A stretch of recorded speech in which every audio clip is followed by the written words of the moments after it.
वर्षा र सहकालको देवता रातो मचिनानाथको रथ यात्रा अहिले पाटनमा चलिरहेको छ।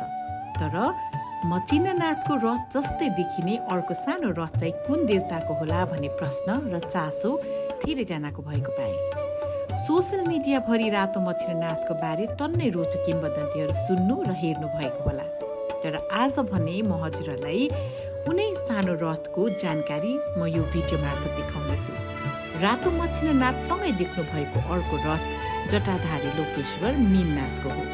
किम्वदन्ती अनुसार लगभग 2000 वर्ष पहिला राजा बालचन्द्रदेवको राज्यकालमा दयालु र धार्मिक राजाले सपनामा एक जटाधारी देवले दुःख र कष्टमा रहेको मानिसहरूको उत्थान गरिराख्नु भएको देख्नुभएछ।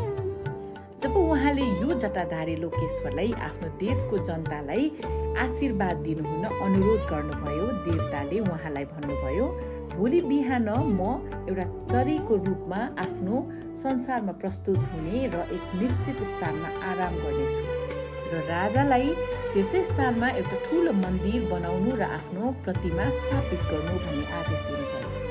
त्यसै कारण ज्येष्ठ वर्ण महाविहारको नाम नै यस लोकेश्वर भगवानको नामबाट रहन पुग्यो। जीवन दिने देवताको रूपमा मानिन्छ हामी मीननाथलाई र वर्षा र सहकालको देवताको रूपमा रातो मचिनानाथलाई मान्छौँ। मीननाथको रथलाई ललितपुर क्षेत्रमा परापूर्व कालका कैयौँ साना रथहरूको एकीकृत प्रतिनिधित्व मानिन्छ।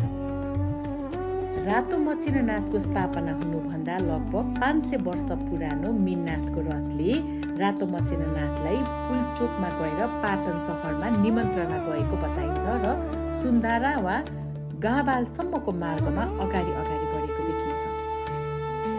मचिनानाथको रथ यात्रा हेर्नु जानुहुँदा जटाधारी लोकेश्वर मीननाथको रथ पनि अब हजुरहरूले याद गर्न सक्नुहुन्छ। जटाधारी लोकेश्वर मीननाथले हजुर हामी सबैको रक्षा गर्नुहोस्।